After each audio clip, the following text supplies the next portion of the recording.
Sang Gongsi, kamu di sini. Masuklah.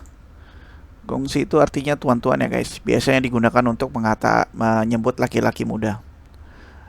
Sebelum kedua pria dan satu binatang buas masuk ke dalam kedai minuman, seorang pria parubaya yang tersenyum menyambut mereka dengan senyum. Manajer Pavilion Hongtian, Wu Chou. Beri kami lokasi yang tenang. Chow Xiong Lause dan aku ingin minum bersama, kata Sang Bin. Oke, baik tuanku di sini. Wu Chao dengan cepat membawa mereka ke tempat duduk mereka. Sang Xiaoye, setiap kali aku di sini, Wu Chao ini akan berperilaku sombong dan mengabaikan kehadiranku. Kali ini mengapa dia? Chow Xiong tidak bisa menahan diri untuk bertanya. Pavilion Hongtian mungkin hanya sebuah kedai minuman, tetapi kekuatan yang mendukungnya bukanlah untuk diejek. Kalau tidak mungkin bagi mereka untuk menjalankan bisnis mereka di kompleks Akademi Hongtian pada skala seperti itu. Di masa lalu, ketika dia di sini untuk makan, manajer Wu akan selalu mengabaikannya. Namun, kali ini punggungnya membungkuk ke depan dan sikapnya sangat terhormat. Perbedaan dalam sikapnya membuatnya ragu apakah dia benar-benar ada. Kamu seharusnya mendengar bahwa pernah ada tetua Hong Hao di akademi, kata Sang Bin. Chow Xiong mengangguk. Akademi Hongtian didirikan oleh Hongtian.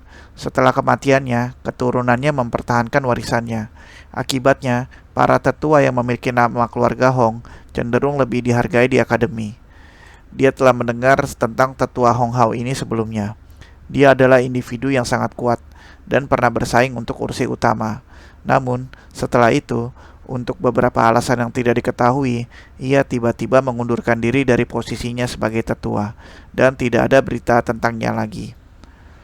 Setelah mengundurkan diri sebagai tetua, ia mulai sebuah kedai minum. Dia dulunya adalah teman terbaik dengan kakek aku. Jadi, manajer Wu akan menyambut aku dengan hormat setiap kali aku di sini, Sang Bin menyatakan dengan gembira. Oh, jadi itu alasannya, Chow Xiong mengangguk. Tidak heran Pavilion Hongtian ini berhasil tumbuh dalam skala seperti itu, dibuka oleh tetua Hong Hao sebelumnya. Untuk diterima oleh manajer sebuah kedai yang sangat besar, itu pasti sesuatu yang mulia. Sama seperti dia di tengah-tengah menikmati layanan yang belum pernah dia alami sebelumnya, Chow Xiong tiba-tiba membeku dan wajahnya bertahap menjadi lebih gelap. Apa yang terjadi? Sang Bin menatapnya dengan bingung. Itu pasti Zhang Zuan kan? Bagaimana mungkin dia memiliki kualifikasi untuk makan di sini? Chow Xiong menunjuk ke arah meja dekat jendela. Zhang Zuan. Sang Bin melirik juga. Setelah melihat pemuda itu, dia melihat sosok yang duduk bersama dengannya. Alisnya terangkat ke atas dan amarahnya melonjak dari dalam. Kenapa dia bersama sampah itu?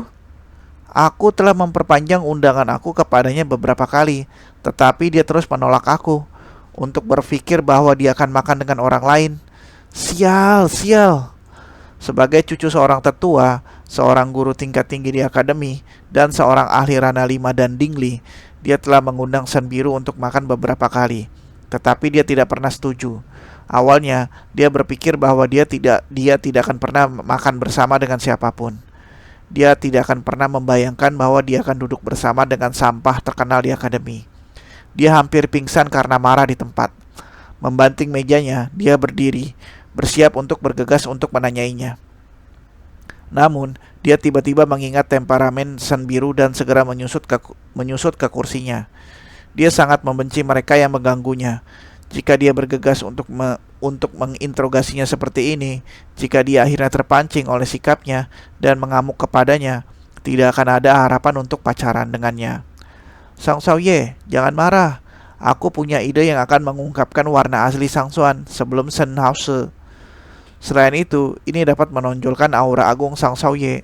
Chow Xiong adalah pakar sosial yang memungkinkannya untuk melihat situasi saat ini dalam sekejap. Sebuah ide muncul di benaknya, dan dia tersenyum ketika dia mencoba membujuk Sang Bin untuk bertindak.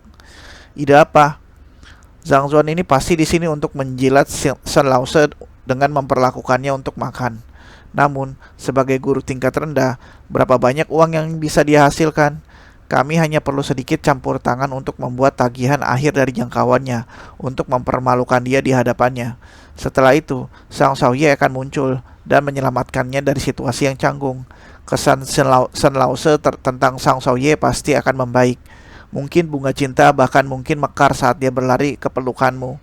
Cao Xiong mengungkapkan rencananya. Bagus, mari kita lakukan dengan caramu.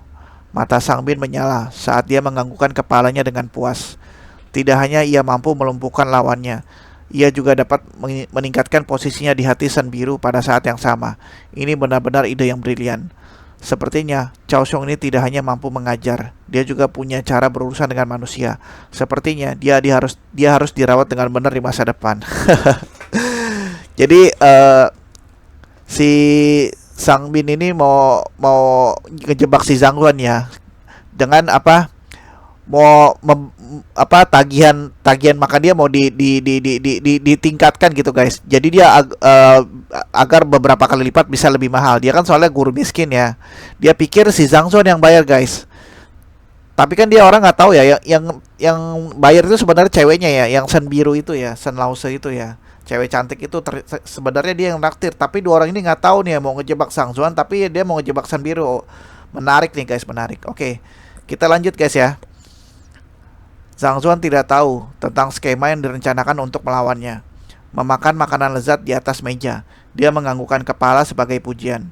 Teknik memasak di sini mungkin tidak sehalus yang ada di bumi, tetapi dunia ini kaya akan energi roh. Belum lagi bahwa bahan-bahan yang digunakan dalam hidangan itu segar dan lezat, sehingga memberikan pengalaman makan yang sangat berbeda. Segera, sebagian besar hidangan di atas meja telah dibersihkan, dan sebagian besar dari mereka dibersihkan oleh Zhang Zuan. Shen Biru hanya menggigit sedikit dari mereka secara simbolis.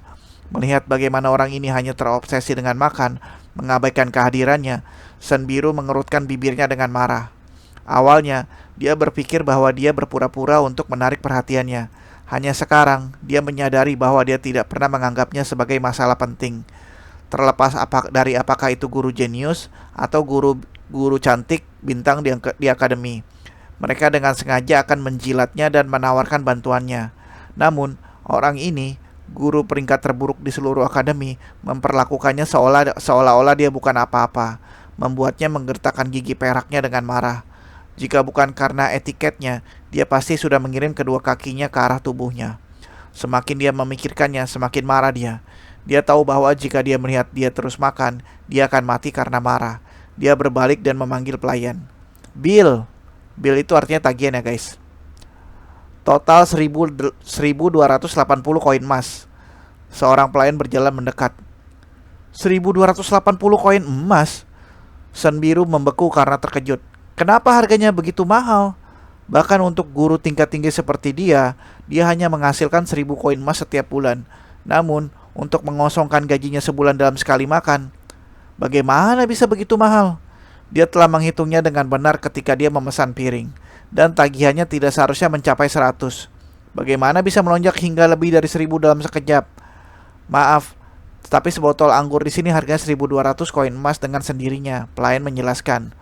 Sebelumnya, ketika mereka berdua makan, seorang pelayan datang untuk menanyakan apakah mereka ingin minum anggur. Shen Biru berpikir akan baik-baik saja untuk minum alkohol, jadi dia mengangguk setuju. Bagaimana mungkin dia bisa membayangkan anggur itu semahal itu? Kami tidak mendapat informasi tentang harga anggur yang kamu kirim. Wajah Shen Biru terlihat sangat pucat saat ini. Tidak peduli betapapun bodohnya dia, jelas sekali dia telah memilikinya.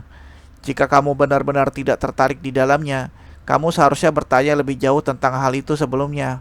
Karena kamu tidak bertanya, kami pikir kamu akan mengetahui harganya. Jadi kami tidak mengatakan sesuatu yang berlebihan. Pelayan itu memandangnya dengan dingin. Melihat sikap pelayan, Shen Biru tahu bahwa tidak ada gunanya menendang keributan. Alih-alih, itu mungkin buruk bagi reputasinya jika dia ingin ribut tentang masalah ini. Jadi, dia mengeluarkan dompetnya dan bersiap untuk membayar. Lalu, wajahnya tiba-tiba berubah pucat dan kecanggungan memancar darinya. Aku tidak punya cukup uang sekarang. Mengapa kamu tidak menyimpannya di tab aku terlebih dahulu? Aku akan membayar kamu setelah mengambil uang yang cukup. Hari ini, dia hanya bermaksud menyelesaikan bacaan di Pavilion Compendium. Jadi dia tidak membawa banyak uang. Setelah itu, Dia bertemu Zhang Zuan dan berkonsultasi dengannya tentang beberapa hal.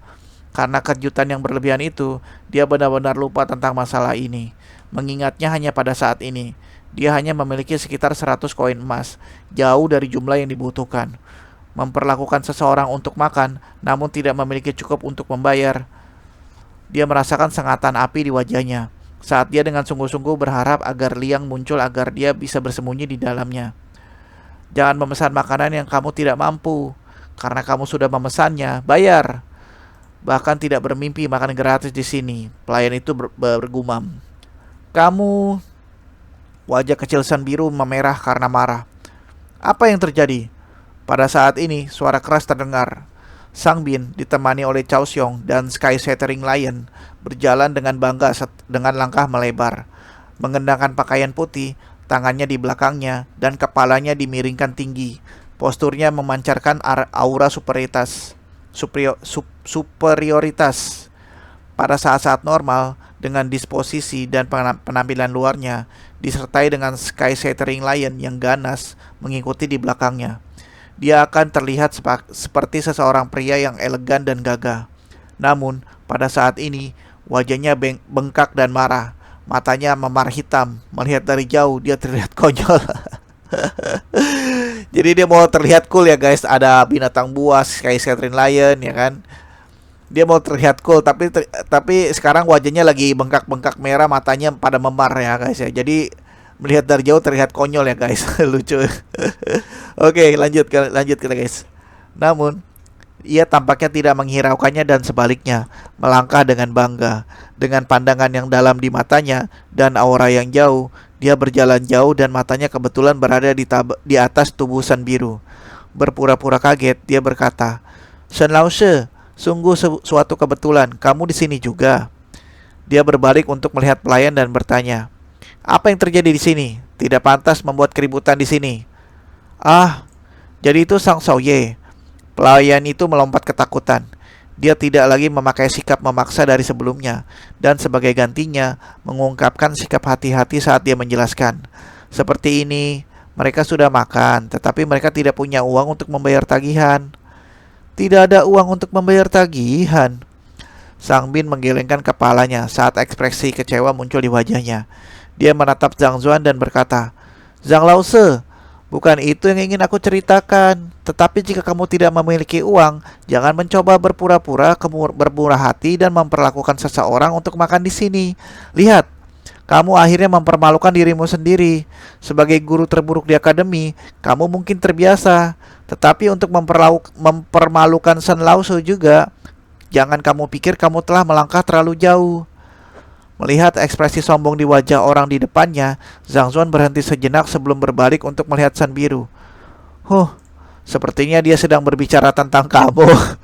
"Jika kamu tidak memiliki uang yang cukup, jangan berpura-pura bermurah hati. Lihat, kamu akhirnya mempermalukan dirimu sendiri." "Kamu..." Setelah mendengar kata-kata Sang Bin, San Biru sudah marah. Namun untuk mendengar Zhang Zuan mengulangi kata-kata yang sama lagi, dia hampir meledak dari semua kemarahan yang terakumulasi. Dia mengangkat kepalanya dan memelototi Sang Bin yang gembira, yang mencoba untuk menampilkan gambar yang mengesankan untuk memenangkan hatinya. Dia mengertakkan gigi gioknya dan berseru, "Sang Bin, aku berani sekali mengatakan siapa yang bermurah hati itu." Aduh, si Sang Zuan itu nyiram bensin ke api ya. Dia udah marah si San Birunya gara-gara kata-kata Sang Bin. Jadi Sang Zuan mengulangi kata-katanya si Sang Bin ke San Biru, jadi dia tambah marah. Waduh, kacak lu. Bener-bener kocak. Oke, kita lanjut guys ya. Apa yang terjadi? Tidak menyangka wanita itu akan marah, Sang Bin heran. Dia segera menjelaskan, "Shen Laoshe, aku tidak berbicara tentang kamu. Aku berbicara tentang Zhang Zuan. Jika dia tidak memiliki uang, dia tidak boleh berkeliling memperlakukan orang lain." Maksudnya mentraktir ya guys. "Lihat, dia akhirnya dihentikan oleh pelayan. Betapa memalukannya itu. Dia mengolok-olok prestis akademi kita." Semakin dia berbicara, semakin gelap wajah Dewi itu, ke titik yang sepertinya dia akan meletus kapan saja. Sang Bin bingung dengan situasi yang terjadi. Pada saat ini, pelayan menyela dengan canggung, Sang Xiaoye, Apa? Sang Bin meliriknya dengan cemberut. Batuk-batuk. Yang mentraktir adalah San Lause, kata pelayan. Dia menerima pesanan untuk bekerja sama untuk pertunjukan Sang Bin. Namun, dia tidak akan pernah mengira bahwa wanita itulah yang akan menanggung akibatnya. Sebelum dia bisa melaporkannya, Sang Bin sudah bergegas, membuatnya semakin sulit untuk menjelaskan situasinya kepadanya. San Lause yang mentraktir? Sang Bin ngeri. Matanya melebar tak percaya. Apakah kamu nyata? Dia telah meminta Dewi keluar untuk makan setiap hari, namun dia hanya menolak undangannya. Hak-hak apa yang dimiliki guru terburuk di akademi untuk berbagi makanannya? Belum lagi membiarkannya mentraktirnya. Mengapa? Hanya karena aku tidak punya uang untuk membayar, berarti aku pura-pura bermurah hati dan mempermalukan diri aku sendiri, bukan? San Biru memelototinya dengan dingin. Dia telah dipermalukan di depan Zhang Zuan beberapa kali hari ini, dan dia merasa putus asa selama ini. Namun, orang ini hanya harus mengejeknya pada saat seperti ini. Dia merasakan amarahnya diambang terbang di luar kembali. Tidak, tidak, tidak. Bukan itu. Wajah Sang Bin memucat, dan dia tampak seolah-olah akan menangis. Baru sekarang dia mengerti bahwa dia secara tidak sengaja telah menghina dewinya di tengah-tengah mencoba untuk merayunya. Dia segera melambaikan tangannya, seolah-olah untuk menghilangkan kesalahpahaman. Aku tidak bermaksud begitu. Aku bermaksud untuk... Gagap. Dia tidak yakin bagaimana dia harus menjelaskannya. Namun, seperti yang diharapkan dari seorang akademi dan cucu seorang tetua, setelah mengalami dan melihat banyak hal, dia dengan cepat pulih dan berbalik untuk melihat pelayan. Mengenang dengan anggun, dia menyatakan, baiklah, hutang San Lause adalah hutang aku. Berapa harganya? Aku akan membayarnya. Sang Xiaoye, kamu adalah tetamu terhormat pavilion Hongtian kami. Bagaimana kami bisa menerima uangmu? Pelayan itu menganggukkan kepalanya dengan panik. Ini adalah garis yang telah mereka persiapkan sebelumnya untuk memamerkan latar belakang dan kemampuannya di hadapan Dewi. Itu bagus. Sang Bin ingin menarik subjek ini sebentar lagi untuk menunjukkan keunggulannya ketika suara dingin San Biru terdengar sekali lagi. Tidak apa-apa. Aku akan membayar pengeluaran aku sehingga orang lain tidak akan mengklaim bahwa aku berpura-pura bermurah hati. Pada saat ini, dia mengambil jepit rambut dari kepalanya dan memberikannya. Jepit rambut giok ini bernilai setidaknya 5.000 koin emas. Kamu dapat memverifikasinya dengan seorang spesialis. Aku akan meninggalkannya dalam perawatan kamu terlebih dahulu. Setelah aku mengambil uang aku akan kembali untuk menebusnya. Ini... Memegang jepit rambut Jet itu giok ya guys. Pelayan tidak yakin apa yang harus dilakukan. Ini bukan bagian dari naskah yang mereka sepakati. San Lause, kamu tidak perlu melakukan ini. Aku berkenalan dengan manajer Wu dari Hongtian Pavilion. Jadi selama aku berbicara, hutang kamu tidak ada artinya sama sekali. Sang Bin buru-buru melangkah maju. Itu masalahmu. Apa hubungannya dengan aku? San Biru menyela kata-katanya. Kemudian dia berbalik untuk melihat pelayan lagi dan berkata, aku akan pergi dahulu jika kamu tidak mencari spesialis untuk memverifikasinya.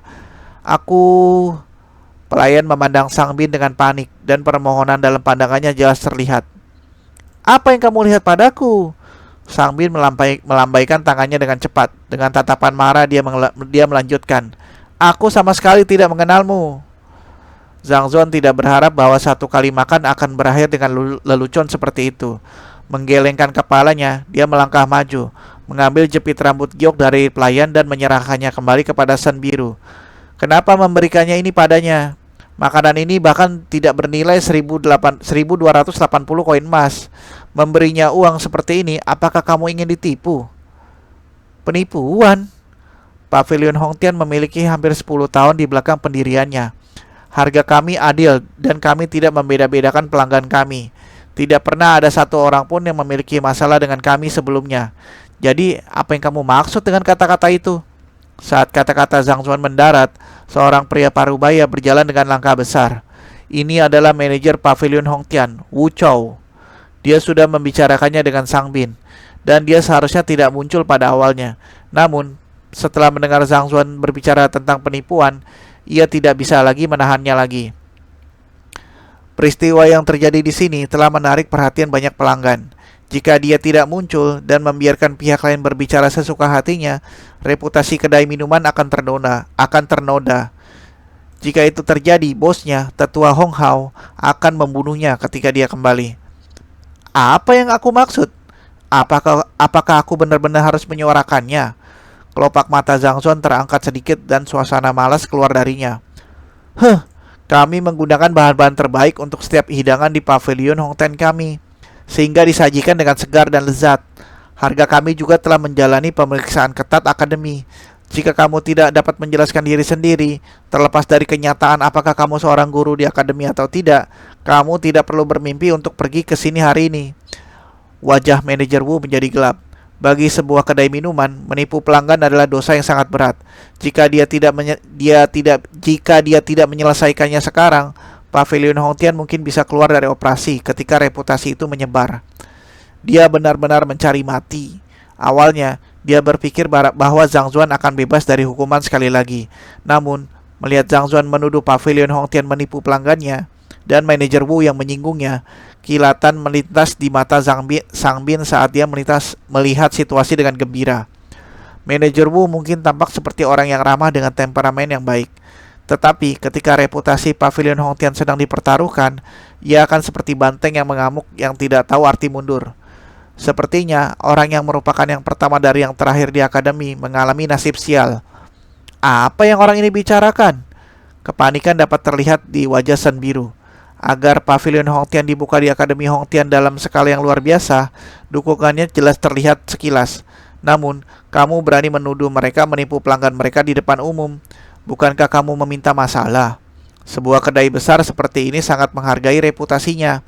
Karena kamu memintaku untuk mengatakannya, maka aku akan mengampuni dengan formalitas.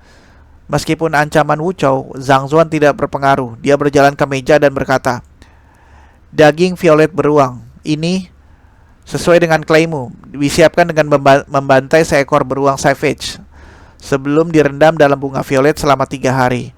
Dengan cara ini, bagian luarnya akan renyah, sementara bagian dalamnya akan empuk, dan dagingnya akan penuh dengan aroma. Namun, kamu semua mengeluarkannya untuk digoreng. Setelah direndam hanya sehari, meskipun teksturnya masih sama, sifat medis bunga violet belum meresap, membuatnya menjadi sia-sia, tidak peduli berapa banyak yang dimakan seseorang. Adapun ikan mandarin Honghu, kalian semua mengiklankannya sebagai ikan mandarin liar yang ditangkap di Danau Hong. Namun, mereka sebenarnya adalah ikan mandarin yang kalian semua telah membesarkan di Teluk Yellow. Sangat mudah untuk membedakan keduanya, karena ikan mandarin liar harus bertarung melawan pemangsa alami mereka, kura-kura King He. Sirip seekor ikan mandarin Honghu cenderung lebih tangguh daripada yang dipelihara, dan ekornya akan jauh lebih tebal juga. Kita hanya perlu sedikit menyelidiki masalah ini untuk mengetahui apakah apa yang aku katakan itu benar atau salah. Mengenai herba hati Nestle, jelas ini bahan yang digunakan bahkan bukan Nestle Heart Herb, tetapi Bitter Heart Herb. Kedua tanaman ini sebenarnya satu jenis, hanya saja mereka dibudidayakan di bawah kondisi yang berbeda, sehingga perbedaan dalam nama mereka. Nestle Heartgrass tumbuh di samping sarang binatang buas dan dirawat oleh mereka. Batang mereka cenderung lebih tebal dan nilai gizinya juga jauh lebih tinggi. Ramuan hati pahit tumbuh di hutan belantara dan sangat murah. Batangnya tipis dan nilai gizinya lebih rendah oleh semuanya. Untuk sepiring sayuran yang sama, perbedaan nilainya hampir 10 kali lipat. Sangat berbeda dengan perbandingan. Mendaftarnya sebagai Nestle Heart Herb, tetapi memasak hidangan menggunakan Bitter Heart Herb. Jika ini bukan penipuan, apalagi bisa terjadi? Dengan santai menunjuk ke hidangan apapun, dia dapat dengan jelas menunjukkan asal dan cacat di dalamnya. Setelah mendengar kata-kata itu, agresi manajer Wu sebelumnya memudar, sehingga wajahnya memucat. Sebagai pengelola pavilion Hongtian, ia tidak hanya terlibat dalam melayani pelanggan, ia juga bertanggung jawab atas urusan di dapur. Secara alami, ia menyadari keaslian kata-kata Zhang Zuan. Tidak hanya dia tidak berbicara omong kosong, kata-katanya sepenuhnya benar. Bos tidak menyadari hal-hal ini. Demi keuntungannya sendiri, Wu Chou diam-diam menyuruh seseorang untuk mengganti mereka. Bahkan, chef profesional tidak bisa membedakan antara Honghu Mandarin Fish, Nestle Heart Herb, dan imitasi mereka. Dengan demikian, membuktikan bahwa pengganti keduanya sama. Bagaimana mungkin pemuda ini tahu lebih jauh lagi baginya untuk benar-benar tepat? Sial! Kami secara khusus datang ke sini dari jauh untuk mencoba ramuan jantung Nestle yang asli, untuk berpikir bahwa itu akan menjadi tiruan. Aku juga. Aku pernah mendengar bahwa Honghu Mandarin Fish lezat, asli dan wangi. Jadi aku khusus melakukan perjalanan di sini. Beraninya kalian semua mencoba menipu kami. Pengembalian uang. Untuk berpikir bahwa kedai nomor 1 Akademi Hongtian akan menggunakan imitasi. Belum lagi, aku adalah pelanggan tetap. Aku tidak akan pernah membayangkan bahwa itu semua hanya penipuan. Kata-kata Zhang Zuan tidak tergesa-gesa dan rasional dengan bukti yang cukup untuk mendukung klaimnya. Kerumunan yang menonton pertunjukan langsung meledak di keributan. Pavilion Hongtian dapat dianggap sebagai kedai terkemuka. Terkemuka itu maksudnya terkenal ya guys. Bahkan di seluruh kerajaan Tianxuan. Banyak spesialisasinya telah menarik banyak ahli untuk melakukan perjalanan. Mereka tidak akan pernah membayangkan bahwa semua ini palsu. I know you told your friend you're not okay, and tell me what's wrong and why you never